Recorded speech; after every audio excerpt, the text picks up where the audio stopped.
Denmark, yeah. Oh yes, hello, welcome to my humble abode. Pleasure to see you in person, Ethel. I hope you're having a fantastic day. Ja, Hello, kamera. yes I am, thank you. Hope you are too. I'm doing quite alright. I'm thinking we could really do the interview anywhere, wherever's comfortable for you, with enough camera Sure. space, of course. Ja, Why don't you kamera, come ja. into my house? Come Kamera. on in. Oh, ja. Action shot, ja. This way.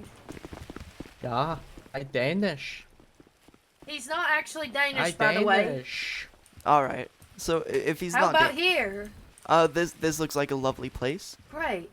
Before we begin, I just want to say thank you, for welcoming me into your home and, Ja, giving you us... on circle. That's enough from you, cameraman. Danish. Welcome to the Broadcast, hosted by yours truly, Jack Drax.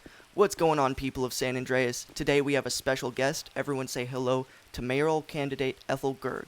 Today we will be getting to the nitty-gritty details of her wrongful arrest, her plans on how to make Sandy Shores a better, safer place, as well as insider details of how she got to this point in her political career. Ethel, welcome to the show. It's a pleasure to have you. Thank you for having me. I'm glad to be here. As am I, Ethel. So, before we get started, would you like to introduce yourself for those who haven't seen your political campaigns? Sure, my name is Ethel Gerg, and I am a candidate for Sandy Shores. Alright, wonderful. So, thank you for that, Ethel.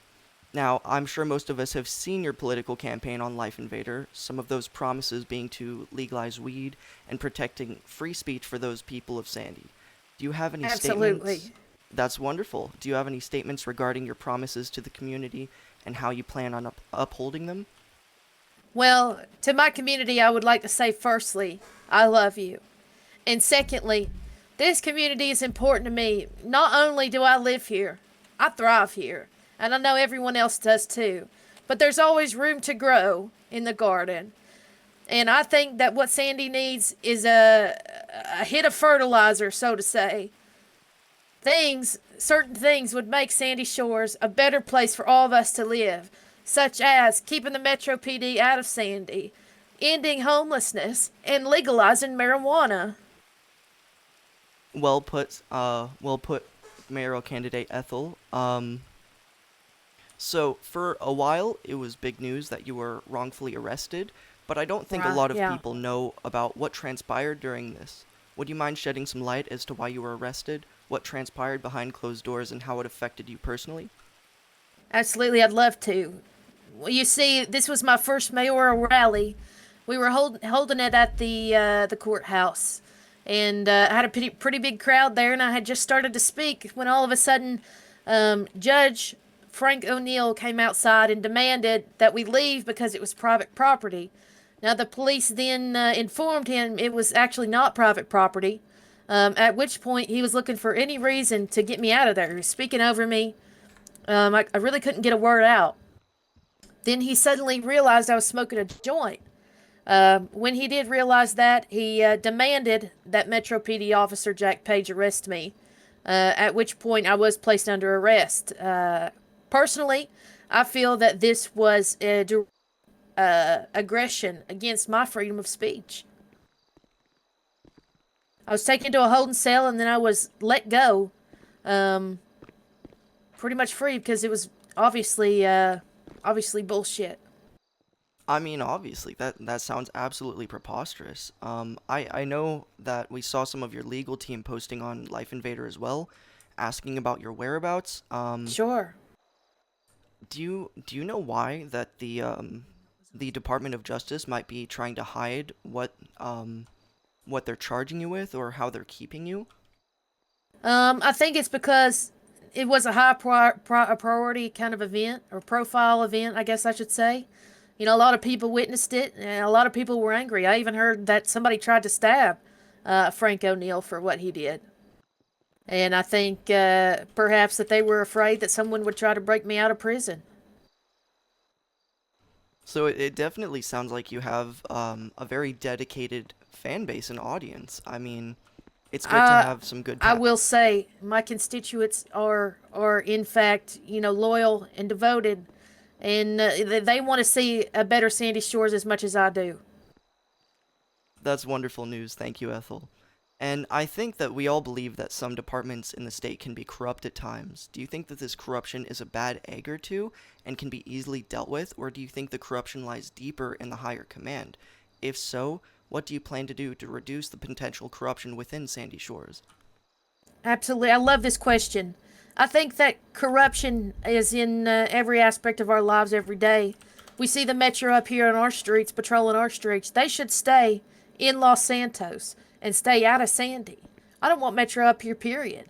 You know, Sandy has always been for the BCSO, and BCSO has always been for Sandy, including sexy K-pop idol Gerald Monroe with the BCSO.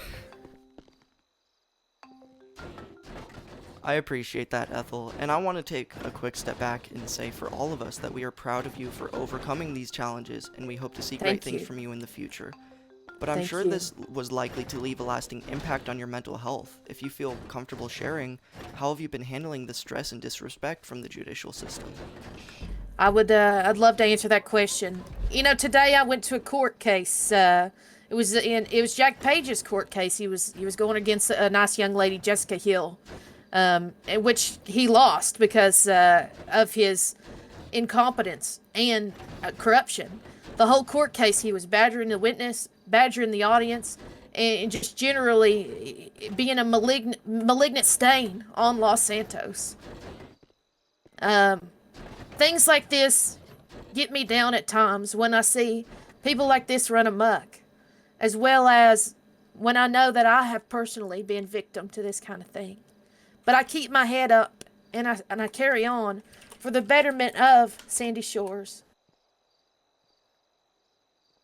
Well put, Ethel. So, while we're on the topic of mental health, on a Life Invader post you made on February 22nd, you said, quote, "I have PTSD from the flood, so I'm feeling really scared of the rain, thunder, and lightning."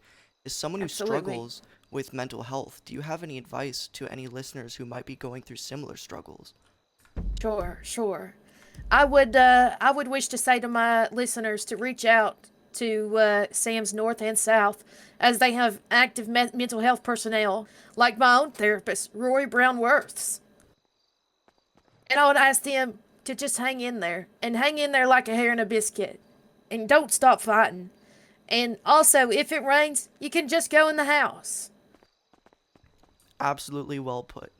So, I want to thank you, Ethel, for your bravery in discussing these issues. I'm sure it's not easy for you. As not to overwhelm you, let's detour the conversation a little. I saw on Life Invader that you were left off with a warning and were not offered a ride back to Sandy Shores, forcing you to walk a long distance. Would you mind sharing what transpired that day? Sure. Well, you know, I was just driving home in the rain. I think it was raining, and you know, I kind of veered through a lane of traffic, and I was at that point pulled over by Metro PD officer Lily Mae, who asked for my ID, which I, you know, presented. At that point, I had told her that I was, you know, borrowing a car from a good friend of mine. His name is John Jacobs, and you know, he lives in the city, and he allowed me to borrow his car. She told me that she thought that the car was stolen, and said that she would let me off with a warning, but that I had to leave the scene and walk home, which I think was mean and made me sad. I can definitely understand why you'd be feeling upset about such a situation. Was it difficult to walk such a distance, especially in the rain? Absolutely. Well, I was on a major highway on the interstate, and you know, it was raining. People were swerving. I even got hit by a car. I'm terribly sorry to hear that, Ethel. Thank you. And did help arrive after getting hit by a car, or were you just left to your own devices? Well, 2 BCSO officers did pull up to me, and they told me to stop walking in the road. But I told them that I was told to do that. But then a nice gentleman pulled up to me. I think his name was Curtis, and he offered me a ride back to my house, and I gave him $50 for his help. That was very kind of him, and I'm very sorry to hear that the police were being so conflicting in what they were telling you to do. That would be frustrating for anyone. Of course. I think that the police should work together to say the right thing and not the wrong thing. Exactly. I definitely think there should be more collaboration on the Department of Justice and the authorities' part to make sure that they are providing equal service to all. Absolutely. Seeing how poor Jessica was treated today, as well as how I was treated, and the many other citizens in Los Santos and Sandy, all the way up to Paleto. I think it's important that we get the cops on the right way and get them, for the people and less for their own selves. Exactly, Ethel. I can speak for the community of Sandy that I'm sure we all root for you in that and agree with that sentiment. Thank you. So now the people have been able to hear a lot about you, but I don't think we know much about the real Ethel. What got you into running for a political position? What brought you to this point in your life? I'm so glad you asked. A lot of people know me on account of my rough and rowdy past. I've spent a lot of time in the pen, the penitentiary in Bolingbrook. And I've spent a lot of times on both sides. It's important to me that there is reform in our prisons, that our penal codes are set to a certain standard. I've been homeless. I want to end these problems, I want to start an IV needle exchange at Sam's North because personally, I have been a victim to drug addiction. These are things that I hold close to my heart, and I hold the people of Los Santos close to my heart, and the people of Sandy Shores close to my heart.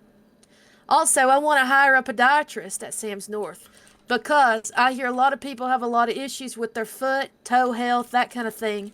And, that is at the frontmost of my mind at all times, for people to be healthy and have healthy feet that look good. I appreciate you taking a moment to be vulnerable with the audience Thank today, you. Ethel.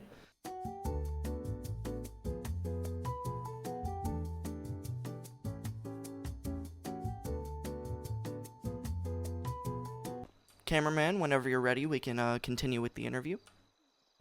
Of course. I thought you were Danish. Of course. Perfect. All right.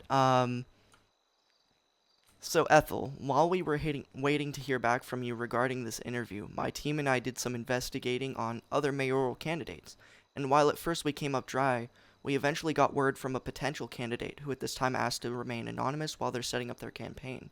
If someone were to become an opposing candidate, are you confident that you will have the majority support of the people? I think that there's always room to hear from the opposition. But let me tell you a little bit about the opposition. Yeah, I've heard from many concerned citizens that they want to impose a tax on fisher people, on the fishing license. I won't stand for that. The opposition is out here to try and enforce more taxes on our people. And that is something that I will not stand for. And to further this, how can someone who is preparing to run remain anonymous? I think if they're going to run, that they should be in the forefront of the media and stand by what they believe in. I absolutely agree with that, Ethel. I mean, as we all know, Absolutely, taxes, I welcome the challenge. that's wonderful news. Now, before we wrap up here today, I had some potential viewers bring up just a silly concern. It was nothing serious, I imagine, Sure. but I just wanted to gather your input before we finished up today. We have gotten reports that you have a Grindr account with a description detailing an interest in chopping people's toes off. I get the Sure. impression that this page is either a satire bit of political humor or someone trying to sour your name. I just had to ask, is this your actual account or someone impersonating you? This is absolutely, unequivocally an AI fake news account. This is somebody, and I wouldn't doubt it's the opposition, trying to sour my name. This is somebody who is trying to throw a wrench into the election and gerrymander and slander me because personally, I would never do that. Do you think that this slander could have anything to do with the DOJ or any other political parties? I wouldn't put it past Frank O'Negligent O'Neill. Well, thank you for all those wonderful answers. That's all we had planned for tonight. Ethel, I greatly appreciate your time, and good luck with the action. The election. This was Broad Broadcasting, featuring Jack Drax, and I hope you all have a wonderful night. Thank you.